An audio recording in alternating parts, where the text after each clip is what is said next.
En estos momentos, el escritor Ernesto Sábato entrega el informe elaborado durante más de 9 meses por la Comisión Nacional sobre la Desaparición de Personas, CONADEP, en todo el país.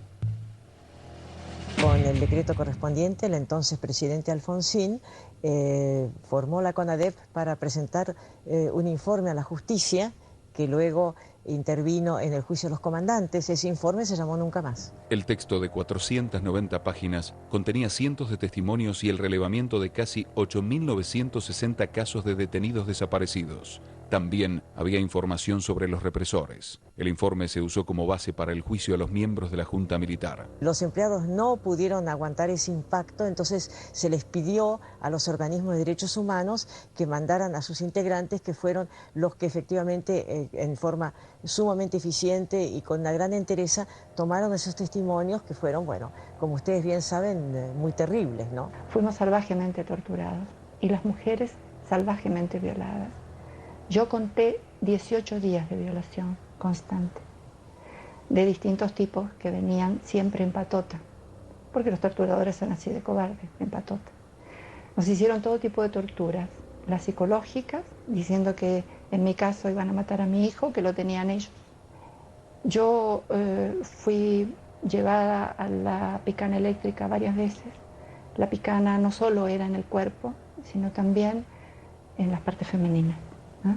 Yo fui salvajemente picaneada, lo cual después, en junta médica, se pudo saber porque yo no pude volver a tener hijos.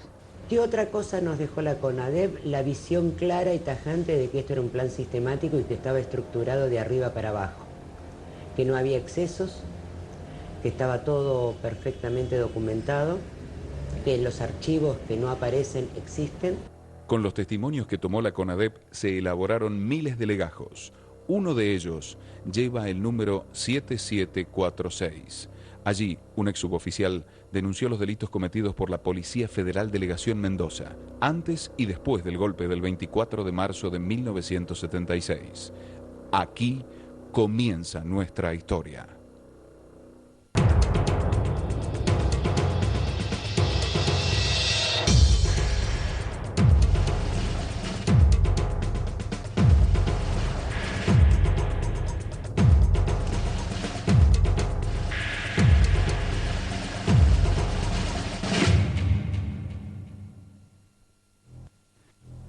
El 17 de mayo de 1984, 2 personas, en representación de la CONADEP, ingresaron a la cárcel de Mendoza para tomar un testimonio clave. Alguien que quería hablar los había citado a través de una carta.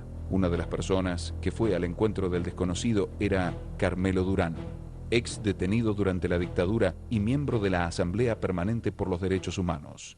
Alrededor del mes de marzo, abril del año 1984, recibimos una carta donde nos pedían una entrevista a un señor que daba como domicilio la calle Boulogne-sur-Mer al 1800. Para sorpresa de los militantes, la dirección que figuraba en el remitente correspondía a la cárcel de Mendoza. Entonces hacemos una reunión para discutir cómo íbamos, quiénes iban, y de común acuerdo, por unanimidad, resolviera que a esa entrevista fuera yo. Otro de los que presenció la declaración del enigmático preso fue el entonces subdirector de la cárcel y actual senador radical, Sergio Bruni.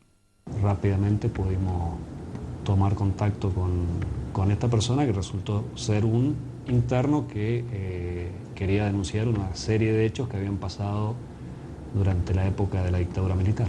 Él ahí declara, se presenta y dice que él desde el año 1972 en adelante era funcionario de la Policía Federal. El hombre que Durán y Bruni tenían enfrente se llamaba Carmelo Cirela Paredes, un ex suboficial de la Policía Federal que cumplía una condena de 17 años de prisión por una serie de delitos comunes cometidos cuando era funcionario de la Delegación Mendoza. Entrevistado para la investigación de este documental, Carmelo Cirela Paredes ratificó y amplió su denuncia hecha ante la CONADEP en 1984. Es la primera vez que un represor de Mendoza habla. Mi ingreso en la Policía Federal fue en el año 72.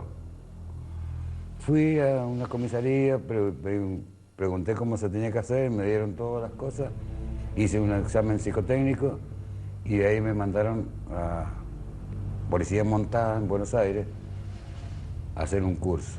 Hice un curso y me recibí, lo pasé todo. Yo pido el traslado a Mendoza por la sencilla razón de que todos mis parientes, mis padres, mis hermanos, todos están en Mendoza. Entonces pedí y me lo dieron. A lo largo de toda la entrevista, Sirela se presentará como un marginal en la historia del terrorismo de Estado. Dice que su papel solo consistía en robar vehículos y manejarlos en los operativos de secuestro. Cuenta menos de lo que sabe, pero habla más de lo que sus ex compañeros quisieran. Yo permanecí en la guardia, después tuve un tiempo en radiocomunicaciones, ahí me fui enterando de otras cositas más, y bueno, hasta que después volví a la guardia y hice el curso de chofer, bueno, andaba de chofer también, y entonces ahí es cuando uno ya sabe un poquito más. Sirela explicó también cómo eran los operativos de secuestro y quiénes los ejecutaban. Llamaban por teléfono, y hay que hacer esto, hay que hacer lo otro, qué es lo que se decían por teléfono, no sé, pero se cumplía órdenes de la gente más arriba, que mi jefe que estaban ahí en la delegación. En ese momento el jefe de la delegación era Fenocchio. Si no iba Fenocchio, quedaba Ale, que era la persona del servicio de inteligencia. Así que siempre estaba ahí. O si no, iba un subcomisario. Cuando hay un grado más alto, va a cargo del grado más alto. Pero a su vez dirigido por el oficial Ale, que él decía, vamos a hacer así, así, así, jefe, y bueno, así se hacían las cosas. ¿Quiénes eran los miembros del grupo que hacía los secuestros? Era el servicio de inteligencia. El servicio de inteligencia estaba regido por Ale. A su vez había personal a cargo de él, como otro oficial más que tenía menos rango que él, era León. Después de ahí ya baja el subalterno, que lo seguía, ya era Cardelo. Después había otro, Duarte. Ellos se manejaban con ese oficial nada más. Ellos entraban y salían, y entraban a su oficina y ahí nada más que eso, es todo lo que hacían. El operativo, ellos lo designaban, ellos lo decían cómo se hacía y todo eso. Así que uno, si salía en algún operativo, como me tocó salir a mí, yo iba desnudo, pues no sabía qué es lo que iban a hacer. Uno sale con los jefes y ellos sabían lo que tenían que hacer. El subalterno, a pesar del Cardelo, que es el único que ya más o menos estaba sabiendo qué es lo que había que hacer, pero si no, cuando llega uno, y hace aquello, cuida acá, que esto, que lo otro, y sí, nada más, pero uno no estaba en cómo ellos digitaban la operación. ¿Y a usted qué rol le tocó cumplir en esos operativos? Y siempre iba de chofer, porque lo único que salía era de chofer. Algunos iban vestidos normalmente, otros llevaban pasamontañas. Resulta que yo robé autos. Tengo que haber robado uno o dos, para ellos. Después lo que robaba era para hacer yo mis cosas. Como me dieron esa cabida, entonces yo hice las cosas para mí. Si yo robaba un auto acá, se lo traía ahí y lo cambiaban por otro que venía de otro lado. Y así iban haciendo las cosas. Después del 24 de marzo de 1976, los operativos se realizaban de manera conjunta entre todas las fuerzas de seguridad. Comandadas por el Ejército, desde la 8ª Brigada de Infantería actuaban la Fuerza Aérea, la Policía Federal y la Policía de Mendoza. Pero, ¿qué ocurría con las personas secuestradas? Las personas mayormente no iban a la delegación, a excepción de que hubiera sucedido algo raro. Estaba el servicio de inteligencia del Ejército y estaba el servicio de inteligencia de la Policía de la provincia. Le llamaban el D2 y el otro CI.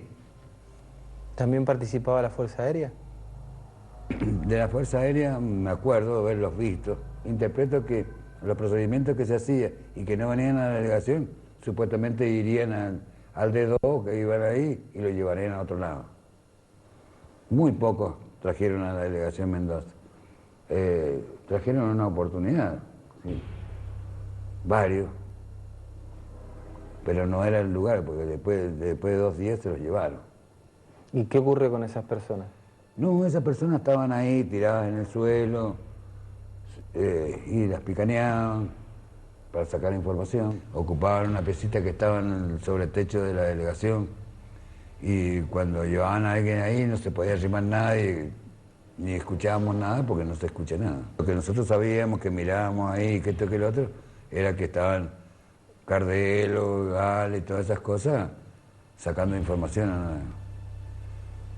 a la gente que ellos tenían preso. ¿En qué condiciones estaban esas personas? Bueno, yo le diría que esas personas no estaban en muy buenas condiciones porque estaban tirados en el suelo.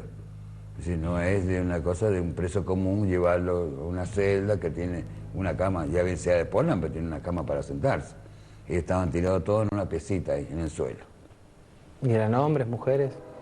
Estaban mezclados, sí, había hombres, mujeres, con la cara tapada, vendados los ojos y las manos atadas. ¿En algún momento alguno de ellos sintió que usted estaba ahí, pedían auxilio, se trataban de comunicar? A una chica yo le puse una pomada en los pechos que le habían quemado muy mucho, pero pedían agua, no podíamos llevar nada nosotros, nada de nada. Es decir, mucha gente estaba tapada hasta la boca para que no hablaran ni gritaran, ¿no es cierto? Pero no se les puede dar nada, porque si usted quería ser de corazón bueno y dar algo a alguien de ahí, podía caer uno y decía, vos también sos de ella, así que te gusta ayudarlo. Y ahí también era peligroso en ese momento ayudar a alguien, porque inclusive lo podrían tildar a uno también de montonero o de lero o de lo que sea, o solamente por ayudarlo ya les molestaba a él. Era muy jodido, no se podía ayudar a nadie, realmente no se podía. Para poder torturar sin interferencias, los miembros del servicio de inteligencia esperaban que la delegación Mendoza estuviera vacía, sin curiosos que pudieran molestar. En la mañana se cuidaba, si hacía falta algo a la gente que estaba ahí, pero no se hacía. Se torturaba después en la tarde. Es más, ocupaban después de las 7, las 8 de la tarde, en la noche mayormente, principalmente, trabajaban. De noche, de madrugada. Si se complicaba la situación de algún detenido, llamaban a un doctor, que era el doctor de la Policía Federal. Él venía, los atendía y se iba. Y decía, le daba la pastilla, le daba el remedio, o si había que poner inyección, el doctor a veces se la ponía, si era grave el asunto. Si no era grave, el doctor le decía, no es grave, pero paren la mano, que esto y que lo otro. ¿Y quién era ese doctor? Ese doctor se llama Podestá, se llama Podestá. Era una cosa que uno veía y tenía que mirar, es como si no hubiera visto nunca nada. Así de sencillo, no se podía andar comentando. Uno comentaba estas cosas así y seguro que o era muerto o era secuestrado o algo le sucedía. ¿Cuánto tiempo permanecían estos secuestrados ahí en la delegación? Y eso estuvieron 3 días, creo que calculo, ellos. ¿Cuántos eran ese grupo más o menos? ¿5, 6, 10? Y a ver, ¿cuántos eran del grupo? Ahí tengo que hacer memoria. 1, 2, 3, 4 o 5 personas. 5 personas sí seguro que había. Esas personas que llevaron ahí a la delegación, realmente, ¿qué sucedió con ellos? No lo sé. No lo sé, realmente no lo sé. Los que torturaban eran Cardelo, Alex y otro más que no recuerdo. Usted menciona al Turco, a Mirota. Mirota también estaba, pero no estaba en todas las secciones, Mirota. El que estaba en todas las secciones, porque fijo, yo llamo, el que estaba en la tortura, como usted me pregunta, yo lo llamo a los que están fijos ellos, permanentes, que era Cardelo y el ruso Alex. ¿Y Daniel Calegari? Daniel Calegari también era de la policía. Es más, creo que era un informante que traía las cosas a la delegación. En la delegación Mendoza, los federales tenían una denominación especial para los secuestrados. Los llamaban RAF, por la Royal Air Force de Gran Bretaña y porque no constaban en ningún registro. A los secuestrados, cuando no nos anotaban en el libro, todos dicen, no, permanece en el aire. Entonces, permanecer en el aire significa RAF. Por eso decían, che, fulano tal, no, ese está RAF. Fulano tal también está RAF. Y fulano tal, no, ese sí está anotado en el libro. Entonces todo lo que estaba en RAF no estaban anotados en los libros, así que se podían mandar recursos de habeas corpus por todos lados, pero si no estaba anotado en los libros no salía. En el legajo 7746, Sirela reveló detalles sobre hechos que conmovieron a Mendoza en los años 74 y 75 y ayudaron a justificar el golpe del 24 de marzo de 1976. Además, dio las identidades de aquellos que bajo el sello del Comando Anticomunista Mendoza sembraron con bombas la provincia. Yo lo que estoy diciendo es esto. Las bombas las fabricaban ellos, los caños, que se llamaban, porque eran caños. Ellos los fabricaban y lo pusieron. Todos le echaban la culpa que eran los montoneros, que esto, que lo otro, pero no eran ellos. Va a haber un manejo muy significativo de la información porque muchos de estos atentados se los va a hacer pasar como que han sido atentados perpetrados por la guerrilla. No eran para matar, sino que eran bombas de aviso.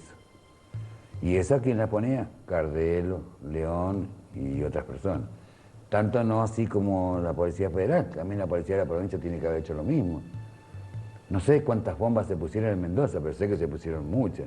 Los primeros operativos de las fuerzas parapoliciales en Mendoza comenzaron a fines de 1974, al compás del accionar de la AAA, la Alianza Anticomunista Argentina de José López Rega. Con otra denominación, pero con los mismos fines y métodos, aquí actuaba el autodenominado Comando Anticomunista Mendoza, que se identificaba con la sigla CAM. La AAA era una organización específica, ligada a López Rega. Luego se generalizó la denominación de AAA para todos estos comandos paramilitares y paraestatales. Y la misión fundamental que tienen que llevar adelante es el control de todos aquellos focos de izquierda que se opongan al gobierno, tanto nacional como provincial. Está dirigido por un militar, Julio César Santuchone. Julio César Santuchone es un vicecomodoro, es decir, está vinculado con las fuerzas militares del país.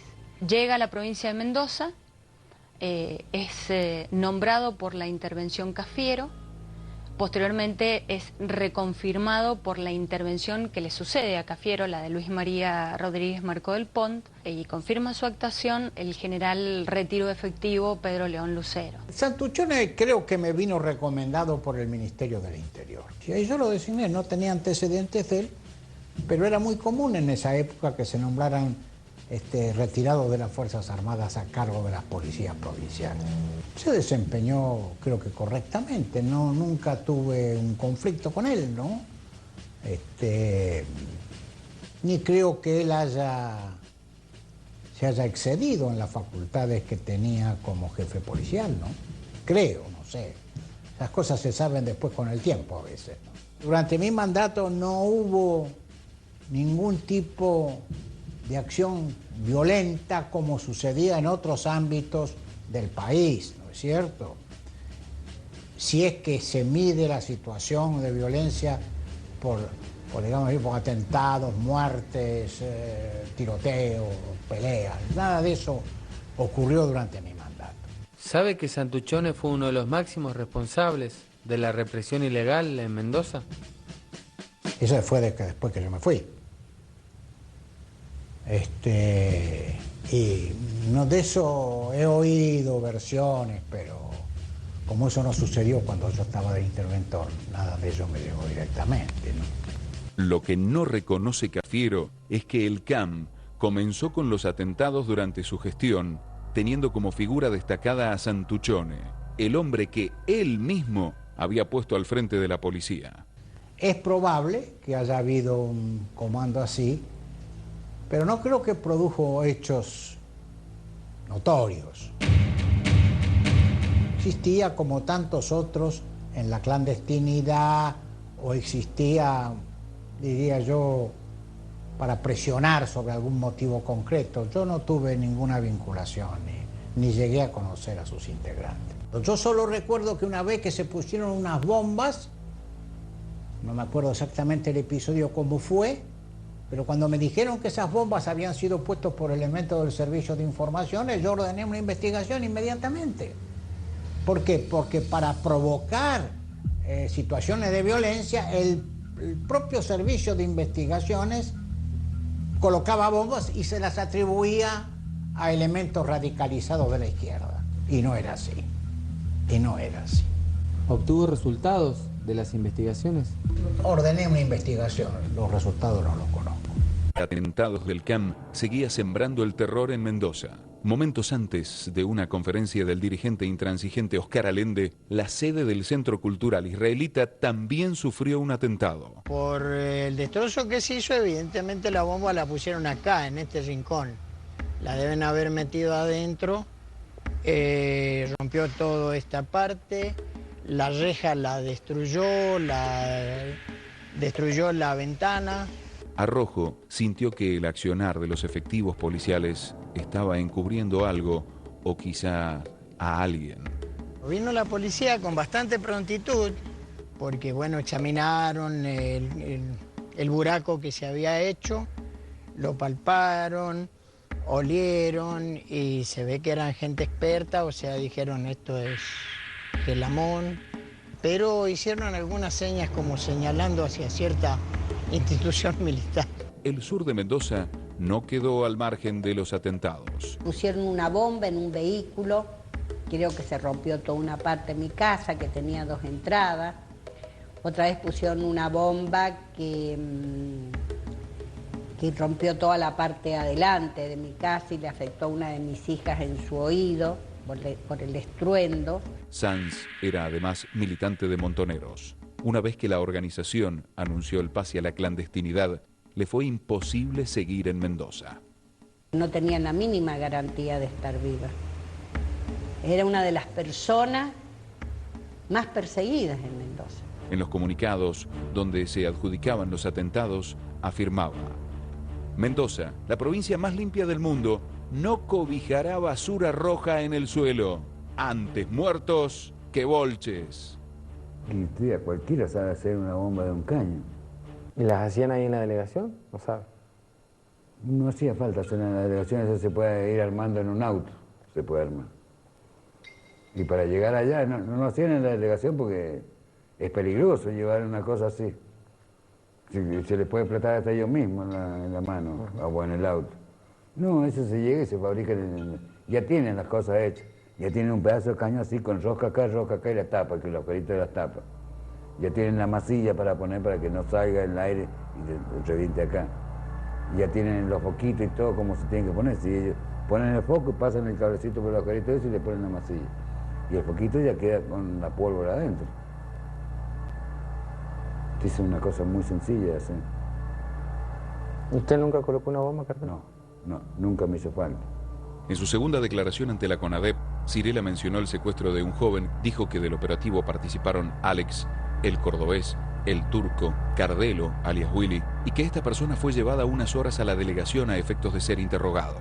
El joven del que habla Sirela se llamaba Amadeo Sánchez Andía, era peruano y además estudiante de periodismo. Conocí a Amadeo cuando empezamos a cursar en la Escuela de Comunicación, que primero se llamaba Escuela de Periodismo aquí en Mendoza, en el año 72. Luego se llamó Escuela de Comunicación Colectiva. A medida que lo fui conociendo, nos fuimos haciendo amigos. Primero simplemente amigos, durante casi un año. Luego, de a poco, fue surgiendo un sentimiento y un empezar a acercarme a sus ideales, a su forma de leer y de ver la realidad. Amadeo Sánchez llegó a la Argentina buscando otro futuro. Aquí se encontró con un clima de efervescencia política, de cuestionamiento al sistema dominante propio de los años 70. Era un clima donde se cuestionaba todo, se preguntaba, se leían autores que después fueron impensados que leyéramos. Era una época de replanteos, de un gran movimiento a nivel mundial, de todo tipo, donde aparecían y emergían nuevos pueblos, luchas de liberación. Muchos de aquellos jóvenes estudiantes estaban en una búsqueda permanente de una identidad política, ideológica, y muchos buscaban un espacio donde militar. Amadeo y Monona no eran la excepción. Tentábamos como en una búsqueda, cuál era el mejor lugar para encontrar nuestra militancia. Entonces, en una manifestación iban los compañeros del PRT y descubrimos que quizás ahí era nuestro lugar. Era lo que más se acercaba a lo que nosotros pensábamos. Los mecanismos institucionales del momento no funcionaban. Entonces no les queda otra a las organizaciones guerrilleras que buscar otras vías de lucha para poder transformar la sociedad como ellos quieren hacerlo. Y consideran que la mejor manera es a través de la lucha armada. En esa época, en la Argentina, había como toda una efervescencia y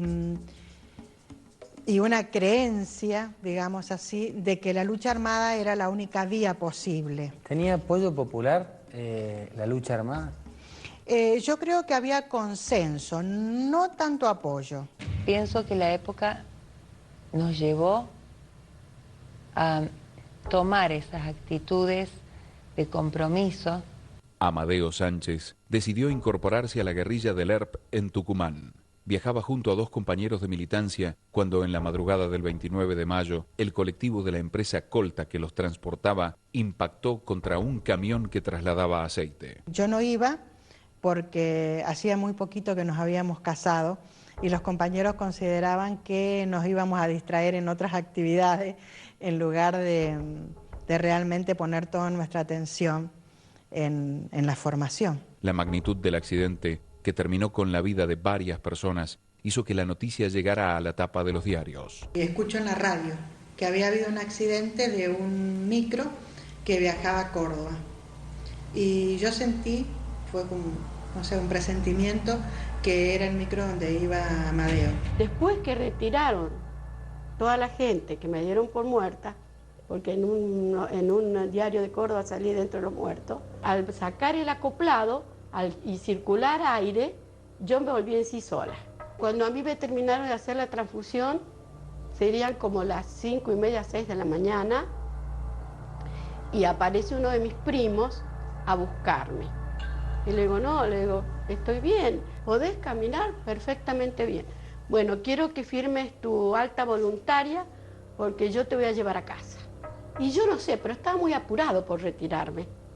Pero antes de que viniera mi primo, yo vi pasar por el pasillo de lo que se puede ver de la luz de la puerta, ¿no es cierto? Yo vi pasar a un señor encañonado por un policía. A él le ponen guardia policial, pero, oh casualidad, allanan nuestro departamento la misma noche. Se llevan todo lo que había ahí, que no había nada comprometedor. Por supuesto nos roban. Amadeo iba con otra compañera a la que también matan, con Gladys Beatriz Sabatino, una compañera que también era de la mesa provincial universitaria del PRT y que estaba en el último año de medicina, le faltaba una sola materia para terminar medicina.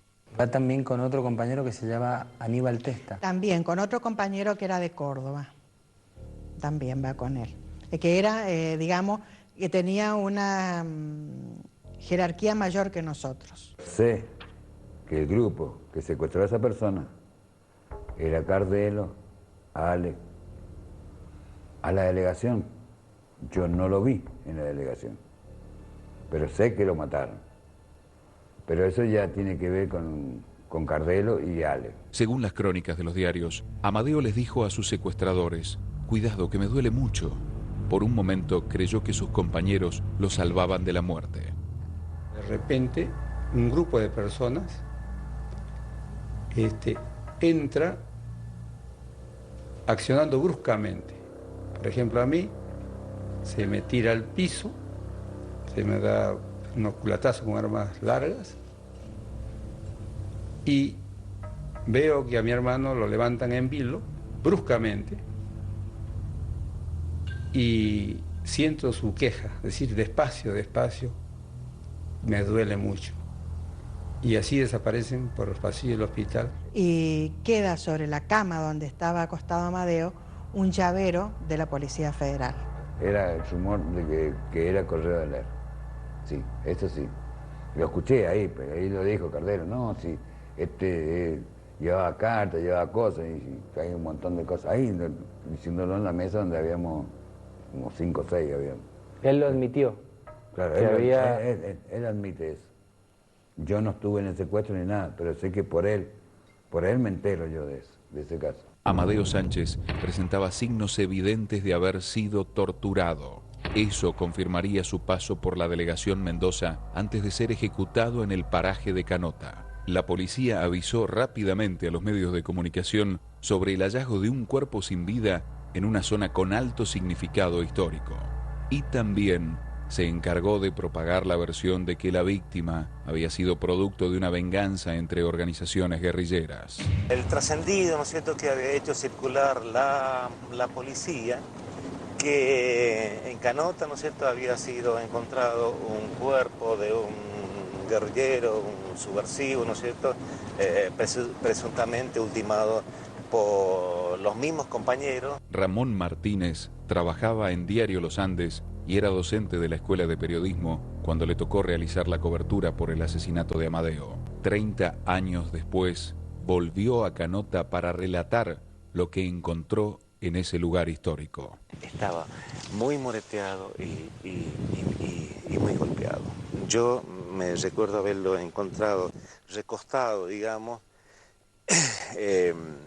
con los pies hacia lo que sería la profundidad del río Seco y el cuerpo dirigido de sur hacia el norte. Tenía heridas de bala, varias heridas de balas. Lo que más nos llamó la atención a todos los periodistas fue esa leyenda que le habían pintado, ¿no es cierto? ¿Por traidor monto? Por traidor monto, exactamente. Nos llegó la noticia que lo habían encontrado en Canota con 22 balazos, decían, y una inscripción que decía por monto traidor. Él no era monto y a nosotros ese hecho nos exacerbó, nos movilizó. Cuando pasaron los días comenzamos a pergeñar una revista en nuestra escuela que se llamó Amadeo Sánchez. Fue como, de alguna manera, la respuesta más positiva que pudimos tener frente a esta desgracia, a este asesinato. Yo no lo vi nunca más, Amadeo. Yo lo despedí vivo cuando él se iba a Córdoba y nunca más lo vi. Ni siquiera lo vi muerto. Yo no lo conocía a él. Mi mamá estaba embarazada de 3 meses cuando a él lo mataron. Hacía un mes que se habían casado. Mi papá para mí, en toda mi vida de pequeña, fue un héroe.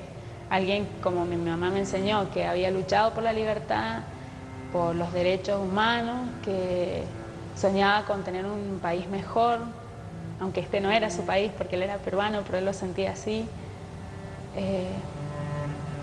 Que nos quería tanto que por eso había arriesgado su vida por nosotras. Al principio me enojé con él porque sentí, aunque esto suene egoísta, ¿no?, pero sentí que él no me había elegido, que había elegido otra cosa.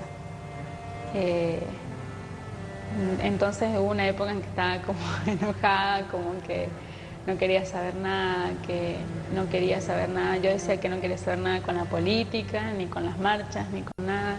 Es difícil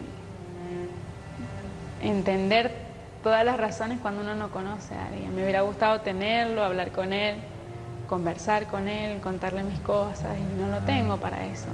Igual no fue su culpa, yo eso lo entiendo. Yo decía, ¿por qué se arriesgó a tanto? ¿No es cierto? ¿Por qué se arriesgó a tanto si él sabía que tenía a su esposa y su hija? En un momento, yo ahora que tengo mis hijos y que soy mamá, puedo entenderlo de otra manera también. Puedo ver que él quería algo más que solamente estar conmigo. Quería que yo estuviéramos, pero que estuviéramos bien. De nada valía no tener libertad, para mí es muy importante. En su declaración ante la CONADEP, Carmelo Cirela también mencionó un secuestro que efectuaron en la calle Ramírez, a 2 cuadras de Coronel Díaz, en la ciudad de Mendoza. La situación de este chico fue así. Se recibió un llamado telefónico, aparentemente era un llamado telefónico porque sonó el teléfono, hablaron ahí todo, y al ratito dice, vamos, el móvil, el Falcon, la camioneta, todo, vamos. Y vení vos, y vos. Entre eso, aparezco yo. Yo voy con un Falcon. llevando a un subcomisario. Llegamos a la calle Ramírez, a mí me hacen estacionar en la esquina, doy vuelta el auto y me pongo ahí. Me dice, vos cuidado que no salga nadie por acá, me dicen a mí. Nosotros íbamos 2 nada más en ese auto. Toda la otra gente que entra a la casa se van adelante. Habían 2 vehículos más, 3 vehículos más, con gente. Entonces se siente el ruido como que patean la puerta aparentemente y sacan a una persona de adentro. En la entrevista para este documental, Sirela hizo un relato minucioso, una crónica detallada de lo ocurrido después del secuestro de Romano. En la acción, que fue muy rápida, él sigue ubicándose en un lugar secundario. Fuimos allá, llegamos a un descampado ahí, bajaron a una persona. Llegué yo ahí con el auto y me dice, no, acá nomás, me dice el subcomisario. Y me bajé yo a ver qué sucedía y es cuando lo tenían al tipo así y ahí veo cuando Fenocchio le pega un tiro con la escopeta. Y me di cuenta que no éramos nada, que somos una basura. 30 años después, a Sirela se le hizo difícil ubicar el lugar exacto de la escena del crimen donde asesinaron a Víctor Romano Rivamar. Pero luego de una serie de idas y vueltas, Sirela logró identificar el lugar. Parece que ya era una orden que sí o sí, sacarlo de ahí y traerlo directamente a la boleta. ¿Por qué fue tan rápido? No lo sé, no conozco, por eso te dije yo que los pormenores de cómo fue el asunto, por qué fue el asunto, no los conozco de lleno. No los conozco, ese es el drama. ¿Cómo quedó tirado el cuerpo de Romano? Así, cabeza para allá, como te parece, medio como en cuclilla. Parece que cayó arrodillado. ¿El disparo fue por la espalda? Por la espalda, sí. Así yo estoy parado acá y Fenocchio venía por atrás, sí. Y le metí un tiro con la escopeta acá. ¿Se dio media vuelta y se fue? Se dio media vuelta y sí, sacó el cartucho y se fue. Y así se fueron, nos pegaron un tiro cada uno de los otros. Y ahí bueno, nos fuimos y nos pegamos la vuelta nosotros. ¿Hizo algún comentario, Fenocchio? Ningún comentario. No se comenta nada de eso. Nada, ni nunca se comentó, a no ser que después que viniera a sacar el bagalle de acá. Y ahí en el montoncito ese que yo te digo que había basura, todavía una bolsa de polvo. Entonces venimos, levantamos con el flaco Panotti, subimos la camioneta en marcha atrás, subimos arriba y nos fuimos. ¿La camioneta la entraron hasta acá? Claro, había que entrar hasta acá. Marcha atrás, la metimos allá y la metimos, nos subimos arriba. ¿A qué hora vinieron ustedes, Carmelo? Era de día todavía. ¿Pero en la tardecita o la mañana? Era tarde, en la tarde. No había nadie, no pasaba nadie por acá. No, acá ni el gato venía por acá. Nadie venía por acá. Sí, y este es el lugar, mira. Yo estoy segurísimo que este es el lugar. Carmelo, ¿y esta es la tercera vez que usted viene acá? Esta es la tercera vez. ¿Qué siente? Y la última. ¿Y qué siento? Una congoja dentro mío. Una cosa que... Es más, no vuelvo nunca más a este lugar. Me aparté de todo, no quiero saber nada. Realmente lamento lo que le pasó a este muchacho, pero bueno. Son cosas del destino que a uno le toca.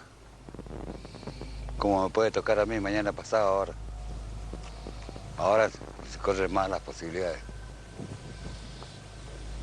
Porque acá no solamente yo voy a caer en cana. Son varios. Y bueno, esos varios son los que se van a mover. Que quieren eliminar a un testigo. Pero ellos no saben que hay una cosa grabada. Más que todo, esa es la cubierta. Más que todo también pensaba en eso. Sí, si me boletean también, perfecto. Ahora tengo que dejar dicho, como vos. Si yo tuviera un accidente, lo vamos a llamar así por no llamarlo otra cosa, de muerte rápida, por disparo, voy a saber quién soy. Entonces vos tenés que abrir el paraguas por vos que tenés las pruebas. Vos sabés, si a mí me pasa algo, voy a saber. Está la mano de Fenocchio, está la mano de Cardel, está la mano de Lale. Las manos negras. Si no son ellos y mandan a otra persona, son ellos, la cabecera, lo mismo. Nombre de los asesinos y las palabras de advertencia todavía retumban en nuestros oídos. Está la mano de Fenocchio, está la mano de Cardel, está la mano de Lale. Las manos negras. El actual juez de la Suprema Corte de Justicia de Mendoza, Fernando Romano, era primo hermano y además amigo de Víctor. Por ese motivo, hizo una excepción en su habitual relación con el periodismo y brindó su testimonio para este documental. Teníamos una relación diaria, por ser judicial precisamente, nos veíamos todos los días y además teníamos una relación de amistad, además del parentesco. Realmente una persona de bien, una persona que no tenía nada objetable, una persona que trabajaba normalmente en el Poder Judicial, es una vida normal de cualquier persona. Por supuesto que no se explica esto tan grave que ocurriera de su desaparición, por supuesto. Romano también recordó cómo fue el operativo donde secuestraron a Víctor. Fue bastante violento. Por los dichos de la madre, sobre todo, que vivía la madre en ese momento, entraron a la fuerza a la casa, echaron la puerta de entrada de la vivienda donde vivía en la calle Ramírez, abajo prácticamente, y entraron y preguntaron por él. Salieron, por supuesto, asustados. Salió la madre y él, que eran los únicos que estaban en la casa en ese momento. Y le dijeron que lo venían a detener, llamémosle así, se lo venían a llevar, llamémosle. Y él dijo que bueno, que espese un minuto que me he visto. No, así nomás, como estás nomás. Y así se lo llevaron. Luego de meses de búsqueda, en el diario se publicó la noticia sobre un cadáver aparecido en la zona de Maipú, al sur de la ciudad de Mendoza. El lugar preciso donde Sirela y Panonti habían sepultado a Romano. Pasan 2 días cuando me llama a mí el comisario, anda a buscar el bagallo aquel de allá y lleven a otro lado y lo entierran. Sí, pero yo solo no voy a ir. Dice, bueno, llévate, y justo estaba Panotti. Llévate a Panotti. Sí, Panotti, vamos, bueno, vamos. Entonces Panotti dice, yo me voy manejando la camioneta. Bueno, vamos. Y nos fuimos en una camioneta que era doble cabina. Y nos fuimos para allá arriba, acá, por acá, y lo encontramos ahí. Había unas bolsas, ahí le pusimos una bolsa, lo pusimos en la parte de atrás y nos pasamos todo el centro de Mendoza. Y fuimos, lo llevamos allá y lo enterramos en unos pozos que habían estado trabajando los petroleros ahí, entonces había unos pozos de 1 metro y pico y todo. Sí, le echamos ahí, le echamos un poco de ripio que había en la orilla y lo dejamos ahí y nos vinimos. ¿Qué sentía en ese momento, Carmelo? Ya después de muerto ya casi no sentí nada, pero realmente, pues ya la persona está muerta, ¿no es cierto? Pero el dolor grande fue cuando lo mataron. Ahí fue donde uno siente la cosa. Cuando uno mata. Ya después de muerto no se da cuenta ya. El juez Romano tuvo que identificar el cuerpo de Víctor. Las características que presentaba el cadáver coincidían exactamente con lo relatado por Sirela.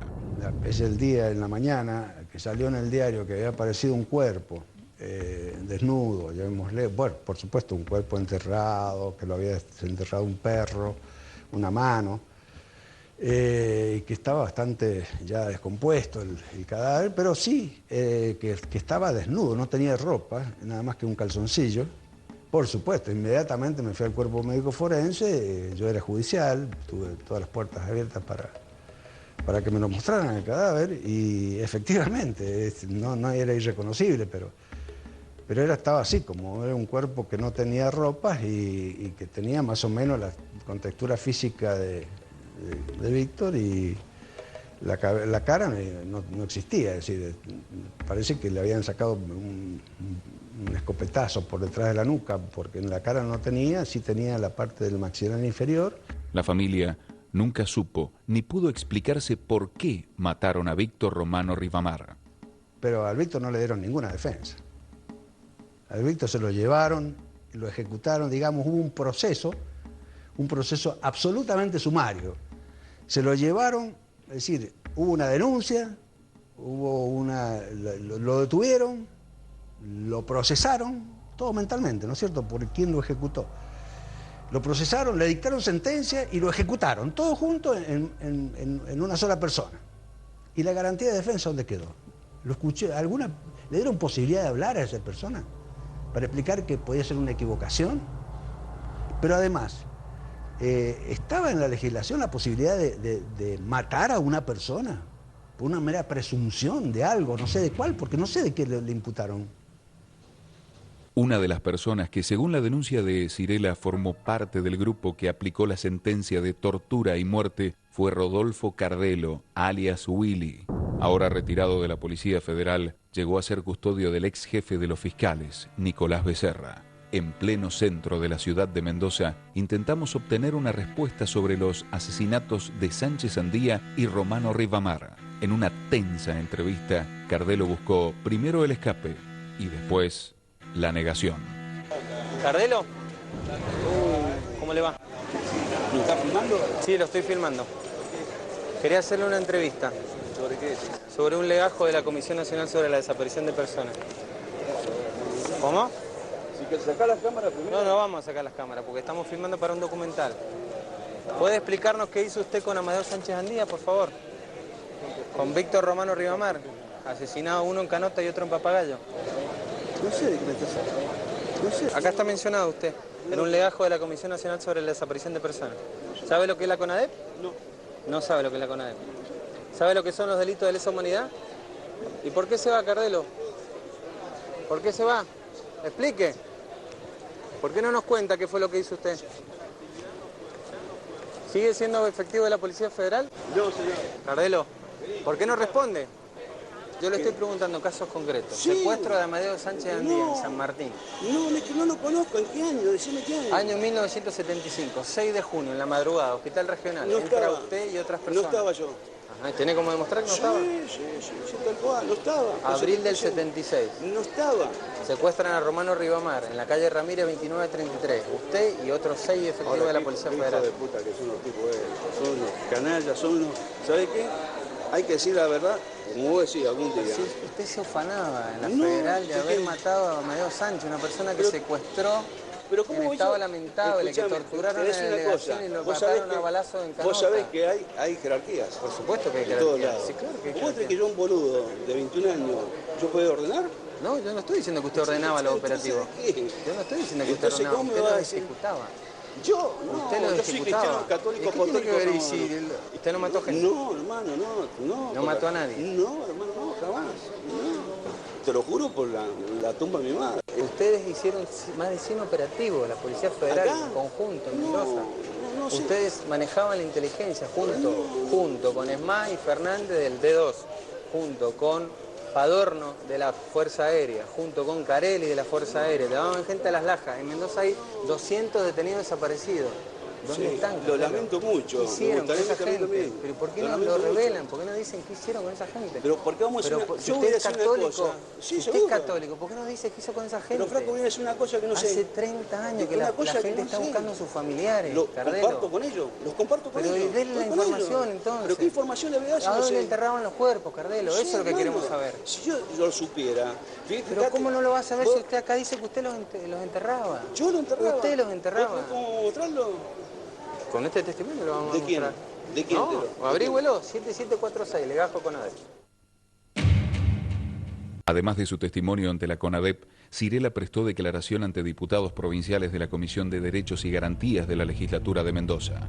Los funcionarios reconstruyeron el crimen de Víctor Romano Rivamar y llegaron a las siguientes conclusiones en un documento que entregaron a la justicia. Por la investigación realizada queda prácticamente esclarecido el asesinato de Romano Rivamar, cuya responsabilidad es atribuible a la Policía Federal de Mendoza. De lo investigado surge el destino final del nombrado, ya que su cuerpo fue encontrado e identificado en Campo Ortega, en Rodeo del Medio. Todo lo narrado por Sirela es interesante y para tener en cuenta. Quizás algún organismo pueda informar más al respecto. La denuncia de los legisladores sirvió para iniciar varias causas judiciales, pero ninguna de ellas prosperó por la aplicación de las leyes de punto final y obediencia debida. Mientras tanto, Carmelo Sirela Paredes cumplió una condena efectiva de 14 años.